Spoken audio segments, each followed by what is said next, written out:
Engineer Abu Bakr, আপনাকে সাদর আমন্ত্রণ আমাদের এখানে আসার জন্য। কেমন আছেন আপনি? আলহামদুলিল্লাহ ভালো আছে। শরীর কেমন? শরীর মোটামুটি আছে, আমি তো একটু অসুস্থ। আচ্ছা, তবু আল্লাহ আমাকে অনেক ভালো রাখছে। হঠাৎ অসুস্থ মানে কতদিন থেকে? আপনার ছেলে বলছিল যে বাবা কয়েক বছর আগে, 1 বছর আগে খুব সুস্থ সবল স্বাভাবিক মানুষ ছিলেন। না, ওই অসুখ কি হয়েছিল বুকেতে, বুঝলেন? হাঁটে না। আচ্ছা, ওই পিঠের দিকে যন্ত্রণা হতো বলে হসপিটালে ছিলাম অনেকদিন। মাঝখানে? হসপিটাল উল্টো পাল্টা ওষুধ দিয়ে আমার এই পায়ের শক্তিটা যেন চলে গেছে। এটা কবে হয়েছিল? এটা গত বছর। গত বছর। তারপরে এতে কি আপনার লেখালেখি বা অন্য কাজগুলো সমস্যা তৈরি হয় কিনা? সব বন্ধ। এখন কি লেখালেখি একদমই বন্ধ? একদমই বন্ধ। একটা আত্মজীবনী লিখছি আমি,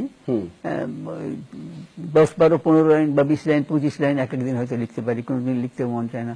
শরীরে অসুস্থতা বোধ করলে তো আর লেখা যায় না। স্বাভাবিক, শরীরের সঙ্গে মনের সম্পর্ক, লেখালেখির সম্পর্ক, এনার্জিটা একটা বড় বিষয় থাকবেই। তবুও মানে সর্বশেষ লেখা কবে লিখেছেন?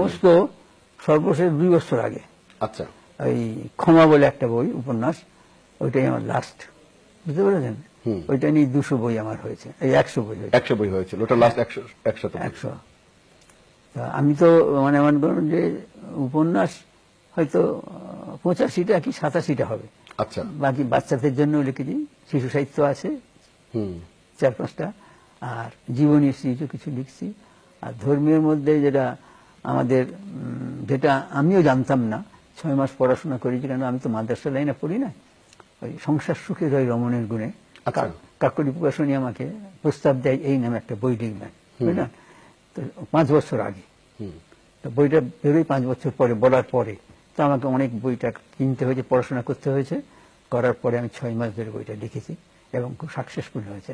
এবং ওটা কাকলি প্রকাশ করেছে। হ্যাঁ, এবং ওটা বহুত ওলামা একরামদেরকে দিয়েছি, এবং আমি খুব বড় মুফতি একজন, তাকে দিয়ে আমি এডিট করিয়েছি। আপনি কি মাদ্রাসা লাইনে পড়াশোনা করেননি কখনো? না, মাদ্রাসা লাইনে পড়িনি, তবে আমি প্রচুর বই পড়েছি ইসলামিক, এবং আমার ঘরে স্টক আছে, বই পেলেই আমি কিনি। আচ্ছা, অবশ্য অন্যান্য বইও কিনি, অন্যান্য রবীন্দ্রনাথের ধর্মীয় কোন দল বা প্রতিষ্ঠানের সাথে কখনোই সম্পর্ক ছিল কি? জি না, আমি কখনো ছেলেবেলা থেকে ওইসব, আমি খালি পড়াশোনাতেই মজবুত। আমি নিজের বলয়ে চলে এসেছি ছেলেবেলা থেকেই। আচ্ছা, বুঝতে পেরেছেন? যার ফলে আমি কোন দলের কি আমাকে জিজ্ঞেস করে আমি বলতেই পারবো না। আচ্ছা আচ্ছা, কারোর সঙ্গে সেভাবে কেউ আপনাকে আমন্ত্রণ করেন নাই বা আপনিও কোথাও যাননি সেরকম? আমন্ত্রণ ওই বন্ধু বান্ধবরা, একবার মসজিদের ইমাম সাহেব আমাদের আমার কাঁকড়াইলে নিয়ে গেছিল, তাবলিগ জামাতের, হ্যাঁ নিয়ে গেছিল একবার।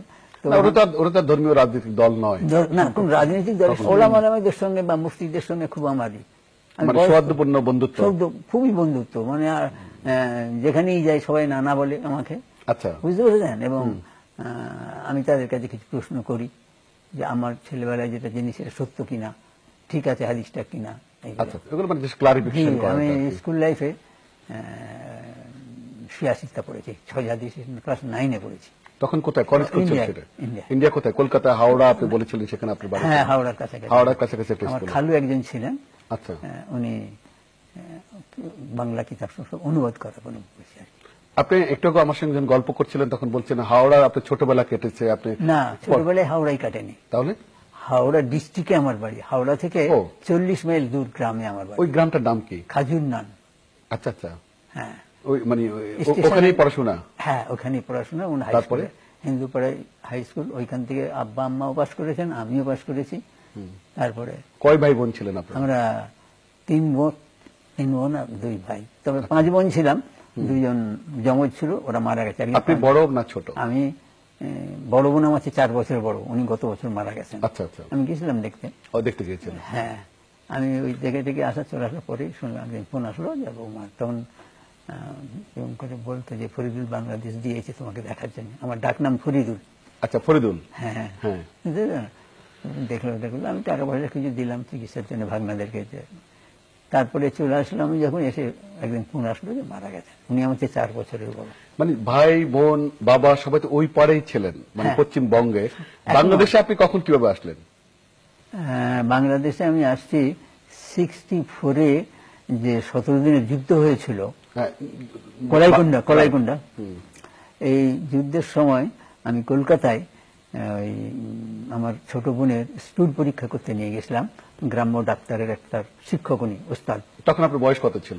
তখন বয়স হবে আমার 22-23 বছর আচ্ছা হয়। আচ্ছা 22-23 বছর পূর্ণাঙ্গ যুবকে বলা যাবে আর কি। হ্যাঁ, হ্যাঁ। তো ওইখানে নিয়ে যেতে আমাকে ওরা একটা পানের দোকানে, কলেজ স্ট্রিটের মোড়ে পানের দোকানে সিগারেট, তখন পান সিগারেট খেতাম। তারপরে এই লোকেশনটা দেখালাম, তারপরে ওইখানে এমন সময় কতগুলো কলেজের ছেলে এসে, আমি একটা বইতে লিখেছি ক্রন্দশিপিয়াতে এই ঘটনাটা, আমাকে নিয়ে গেল, নিয়ে যে কেটে ফেলতে চেয়েছিল, রামদা বার করছিল। আচ্ছা। তখন ওই মানে কলিকুণ্ডে যে বোমা পড়ছিল, ওই যে বলে একটু সাম্প্রদায়িক দাঙ্গা সাম্প্রদায়িক ছিল ওই সে সময়। তার পরপর গেছি তো কলকাতায়। আর আমি এই পায়জামা পাঞ্জাবি পরেছিল, আর আমরা ওই ছোট বোনের জামাই ছিল ধুতি পাঞ্জাবি, তখন ধুতি পরতো সবাই, কিন্তু আমি কিন্তু আমার আব্বাও ধুতিতে একটা বাঙালি সংস্কৃতির পার্ট ছিল, পাঞ্জাবি আর ধুতি, আমাদের এখানেও পড়তো ওখানে পড়তো। এখন না সব ভুলে গেছে সব। যাই হোক, তা আরো কলেজের কতগুলো ছেলে এসে বলে একে একজনকে মেরে ফেললে কি হবে, এতগুলো রয়েছে। আর তাদের ভিতরে একটা ছেলে হাত ধরে গেটের বাইরে করে গেট লাগিয়ে দিয়ে বললে এখান থেকে পালিয়ে যাও। ওই কলেজের ছেলেরাই। হ্যাঁ, ওই পালিয়ে বাংলাদেশ চলে আসলে? না, তখন পালিয়ে আসে না, এই ঘাত প্রতিঘাতে।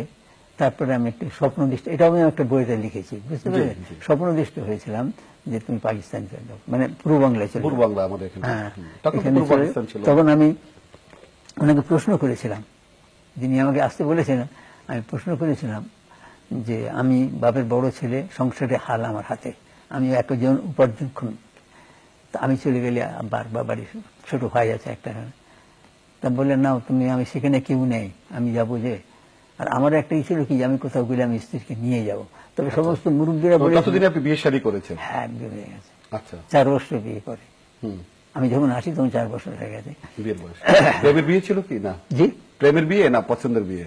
মানে পরিবার থেকে না, দেওয়া, না প্রেমের- আপনি আগে যেখানে প্রেম হয়েছে- ভালোবেসে ঠিক করলেন কোনটা? না, এটা গার্জেনরা দিয়েছে, Guardian, গার্জেনদের আচ্ছা, সিলেক্ট। আমি যেটা ভালোবাসিনি গার্জেনরা অ্যাকসেপ্ট করেনি। ও, আপনি এটা ভালোবেসেছিলেন? হ্যাঁ, সে মানে তিনি কে ছিলেন? তিনি আছেন এখনো বেঁচে। এখনো বেঁচে আছেন? আপনি মানে খবর রাখেন তিনি এখনো জীবিত? হ্যাঁ, এটা কি সেই ভালোবাসার সেই রোমান্টিজম আপনার উপন্যাস আমরা যা দেখি সেখান থেকে পাওয়া? যে কোনো বই আপনি পুরো দেখবেন, হ্যাঁ। আমার কিন্তু কোনো হালকা ভাবে কিছু নাই, খুব না। গভীর ভাবে আমাদের প্রেম ছিল, খুব গভীর। আচ্ছা। হ্যাঁ, আজও মানে চোখের সামনে ভাসে। এবং আমার ওয়াইফ জানতো, সেই জন্য মাঝে মাঝে আমাকে একটু। আপনি আপনার ওয়াইফের কাছে স্বীকার করেছিলেন এরকম একটা আপনার প্রেম ছিল? হ্যাঁ, তিনি কিভাবে নিয়েছিলেন বিষয়টি? কিভাবে, গ্রাম দেশের মেয়ে তো, জি, আমি খুব অজপাড়াগায় বিয়ে করেছি। আমাদের কলকাতা থেকে 33 মাইল দূরে, ওদের বাড়ি আমাদের থেকে আবার 15 মাইল দূরে। আচ্ছা। আর গ্রামের ভেতরে, ভিতরে অনেক ভিতরে। হ্যাঁ, সেটা ছিল আমার আব্বার ফুফুতো ভাইয়ের মেয়ে। মানে আপনার প্রেমিকা না আপনার না, ওয়াইফ? ওয়াইফ। জি। আর প্রেমিকা ছিল ছাত্রী। আপনার ছাত্রী? ছাত্রী। মানে তখন আপনি কিসে পড়তেন আর আপনার প্রেমিকা না, কিসে আমি পড়তেন? আমি স্কুলে মাস্টারি করছি 8 বছর তো ওখানে, ওখানে 8 বছর মাস্টার টিচার ছিলেন? প্রাইমারি স্কুলে। প্রাইমারি স্কুলে, রাইট। ও তখন ক্লাস 2 এ পড়ে। মানে আমার একটা ছেলেবেলা দিয়ে আমি ছিল আমার, যে আমি খুব ছেলেবেলা দিয়ে আউট বই পড়েছি। ক্লাস 2 এ আনোয়ারা পড়েছি, 3 হ্যাঁ, 3 দেবদাস পড়ে 3 দিন কেঁদে কেঁদে ভাত খাইনি। দেবদাস পড়ে, শরৎচন্দ্র দেবদাস পড়া পড়ে, মানে 3 দিন কান্নাকাটি করছে? করেছি, মরে গেল ওই যে দেবদাস যখন মৃত্যুবরণ মরে গেল, করলো, কষ্টের মধ্যে। তখন মা আমাকে অনেক বুঝিয়েছে। 3 দিন পরে পান্তা ভাত আলু চাটনি দিয়ে খাইছিল, বলে বাবা লেখকরা মদ খায়, মদ খেয়ে মাতলামি করেছে। ওগুলো কাহিনী, ওগুলো মানুষ কল্পনা করে লেখে, তুমি এটার জন্য ব্যথা পাবে কেন? মানে আমি অনুভূতির কথাটা বললাম। আপনার ভিতরের যে অনুভূতি ছিল ওই ছেলেবেলাতে, এই জন্য মারও খেয়েছি অনেক, বুঝতে পেরেছেন, অনেক মার খেয়েছি আমি। সেটা ঠিক আছে, কিন্তু প্রেমিকার কথা যেখানে আমরা ছিলাম, এটা একটু শুনতে চাই। যখন স্কুলে প্রথম যখন অ্যাপয়েন্টমেন্ট পাই, অ্যাপয়েন্টমেন্ট পেলাম আমার বাড়ি থেকে 5-6 মাইল দূরে। তো সেখানে স্কুলে যে দেখি যে একসঙ্গে পাশ করেছে হিন্দুদের ছেলে, বিজয় বলে, সে হেডমাস্টার। আচ্ছা। তা একটা পেয়ারাকে আমরা 2জন কামড়া কামড়ি করে খেয়েছি স্কুলে। মানে আপনার আমাদের এত সদ্ভাব ছিল, এতটা বন্ধুত্ব ছিল আপনার? হিন্দু সেই অথচ। হ্যাঁ। না, তাকে সে খুব খুশি হয়েছে যে আমি অ্যাপয়েন্ট হয়েছে। তো আমাকে যখন ক্লাস 2 এ ক্লাস করতে দিল, তখন ওই নতুন স্কুল হয়েছে, ওইটা চেয়ার টেবিল শুধু টিচারদের জন্য, মেয়েরা চাটাই এনে বসতো। তো টেবিলের সামনে যারা বসেছিল, তো মুসলমান পাড়ায় ওই স্কুলটা ছিল। আমি যেতেই সবাই সালাম দিল, আমি একজন সালাম বললাম তোমার বসো। কিন্তু ওই মেয়েটা বসে না, ও তখন ওই ফ্রক পরে আছে এই পর্যন্ত, আর জাঙ্গিয়া ভিতরে আছে, মানে ক্লাস 2 এ ছাত্র।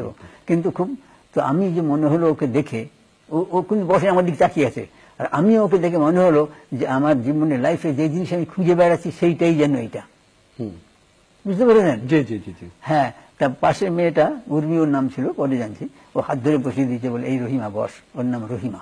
রহিমা, আচ্ছা। এইবার ওকে আমার খুব পছন্দ হলো। তো তখন কিন্তু বিয়ে করার কথা হয়নি, কারণ আমি ছোট, তো আমার তো 17 বছর বয়স। আচ্ছা, রহিমের বয়স তখন অনেক কম, অনেক কম, ক্লাস 2 পড়ে, বললাম না, হাতা কাটা জামা পড়ছে। হ্যাঁ, তা আমি হেডমাস্টারকে একদিন কথাটা বলেছিলাম, যদি আমি বিয়ে করি একেই করবো, এই আমার মানুষ প্রতিমা। আচ্ছা, বুঝলেন না? তা বললে হয়তো হাসতেছি, বললেন তো বাচ্চা একদম একদম। আমি বলি আমি তো বাচ্চা, আমি কি এরকম বিয়ে করতেছি? যাই হোক, ওকে পড়াশোনা করাবো, আমিও করতে থাকবো। তা হঠাৎ যখন 3-তে উঠলো, তখন শুনি ওর মামাতো ভাষাতে বিয়ে হয়ে যাবে। আচ্ছা, ওর মামা হজে যাবে, মানে ক্লাস 3 ওই সময় একটু অল্প বয়স নাকি বিয়েটির একটু? হ্যাঁ, অল্প প্রচন্ড ছিল। হ্যাঁ, তো আমি যখন হেডমাস্টারকে বললাম, যে হেডমাস্টারই বললো যে তোর রহিমার বিয়ে, তোর বলে বলছে, তোর রহিমার, তুই একসাথে করতাম তো, ছেলেদের সামনে আপনি আপনি করতাম, কিন্তু নিজেরা যখন কথা বলতাম তুই টাকারি করতাম। তো বলি তোর রহিমার বিয়ে হয়ে যাচ্ছে। তা আমি বললাম রহিমার বিয়ে হয়ে যাচ্ছে, তা এত ছোট মেয়ে ছেলে বিয়ে দিবে, তো তুমি ওকে, ওর বাপকে বলো, ওর বাপ ছিল স্কুলের মেম্বার। আমি বললো ওর বাপকে বলো যে আমি বিয়ে করবো ওকে বড় হলে, যদি ওই তুলনায় যার সঙ্গে বিয়ে হবে তার তুলনায় যদি আমাকে যদি ভালো বিবেচনা করে তাহলে রাজি হয়ে যাবে। আমার 100% আমি শিওর ছিলাম যে আমার রাজি হবে। হ্যাঁ, তারপর যাই হোক, অনেক এই নিয়ে আমি একটা বই লিখেছি, বিলম্বিত বাসর বলে। আচ্ছা, পুরোটা আপনার ভালোবাসার কাহিনী ছিল ওই বইটিতে, বিলম্বিত বাসর, পুরো একদম। আচ্ছা, পরে ওই আপনার সেরকম বলে, হ্যাঁ আমি দিব, বলছি আমার শালা হজে যাবে, একটা মাস মেয়েরা বিয়ে দিয়ে হজে চলে যাবে, তা আমি একটা ছোট মেয়ের বিয়ে দেবো না, মাস্টার যদি আমার বিয়ে করতে যায় তাকে অপেক্ষা করতে হবে অনেক। তা আলহামদুলিল্লাহ আমি বললাম হ্যাঁ আমি অপেক্ষা করবো, আমি অপেক্ষা করবো। তো হেডমাস্টার ওই কথা শুনে একদিন, আমি ওখানে একটা আরবি মাদ্রাসা ছিল, আরবি শেখা, কোরআন শেখা, সে টিচারি করতাম, ওরা সকালের দিকে পড়াতাম, ও পড়তো। তারপরে ওর বাপ একদিন আমাকে হঠাৎ বলতেছে যে এরকম আমার মেয়ে নাকি, ও স্কুলের যে সেক্রেটারি খুব ধনী এবং মোড়ল সে গ্রামের, সে আমাদের গ্রামে বিয়ে করেছে, বুঝতে পেরেছেন, এবং আমার মায়ের সইকে বিয়ে করেছে। আচ্ছা, হ্যাঁ, যেমন পূজা খুব খাতির যত্ন করেছিল সইমা। তা ওই মাদ্রাসায় আমি লজিং ছিলাম অন্য পাড়ায়, ওই যখন ওই মাদ্রাসা হলো হলো আমাকে বললে তুমি আমাদের কাছে থাকো, যখন পরিচয় হলো যে আমি সইয়ের ছেলে, তো ওরা আমাকে খাওয়াতো এবং যা কিছু করতো রহিমা খাওয়াতো, সব রহিমাতে ছিল, সব রহিমা। রহিমাত তখন মানে এরপরে বিয়েটা কত বছর বয়স হয়ে গেল রহিমার? আপনি না, রহিমার বিয়ে হয়নি। রহিমার বিয়ে হয়নি? না, বিয়ের আমার আগে হয়েছে। আপনার আগে বিয়ে হয়ে গেল? হ্যাঁ, কি করে সম্ভব হলো এই ভালোবাসার পরে? না না, ভালোবাসা এইটাই তো খুব মর্মান্তিক জিনিস। এই মনবন্দি করাটুকু শুনবো। এই ওর বাপ বললো, ওই যখন মোড়ল বললো যে তোমার মেয়ে ওই ফ্যামিলির উপযুক্ত না, তুমি ওখানে সম্বন্ধ করবে কি করে? হ্যাঁ, আচ্ছা। তখন ওই বাপ একদিন আমার কাছে রাত্রে আসলো, এসে বললে আমি আমার মেয়েকে আপনার কাছে দিয়ে দিলাম, বড় হলো তো আপনি বিয়ে করবেন, আপনাদের সংসারের মতন করে গড়ে নেন, বুঝতে পেরেছেন? তা আমি বললাম তা কি করে সম্ভব হয়, আমার মতন করে গড়তে ওরা আমার কাছে থাকতে হবে, আমার কাছে থাকলে সবাই দুর্নাম রটবে, যে মাস্টার এরকম রহিমার সঙ্গে সবসময় থাকে, বুঝলেন? বলে সে দায়িত্ব আমার। সে প্রচার করে দিল যে বড় হলে মাস্টার রহিমাকে বিয়ে করবে, যার ফলে আমাকে সবাই একটা সম্মানের অন্য চোখে দেখত। ওদের অবস্থাও খুব ভালো ছিল, বুঝতে পারলেন? পরে কি হলো, ও সবসময় থাকে আমাকে, সবসময় খালি খেতে। বুঝতে পারলাম, কিন্তু আপনার বিয়েটা কি করে হলো? আমার দাদাজি, আমাদের উড়িষ্যায় সাবানের কারখানা ছিল মনোহরপুরে, দাদাজি অসুখ টাইফয়েড হয়ে বাসায় আসলেন। হ্যাঁ, বাসায় এসে তার বোন দেখতে আসলো, যেখানে দাদি শাশুড়ি আমার যিনি এখন, উনি দেখতে আসলো ভাইকে, তার সঙ্গে ওই মেয়েটা আসছিল, আমার ওয়াইফ আসছিল। সে কিন্তু নিজের কথা বলতে কিন্তু অপূর্ব সুন্দরী। আচ্ছা, আমাদের বাড়ির সবাই তাকে পছন্দ করে ফেললো। আপনার সঙ্গে বিয়ে, যদিও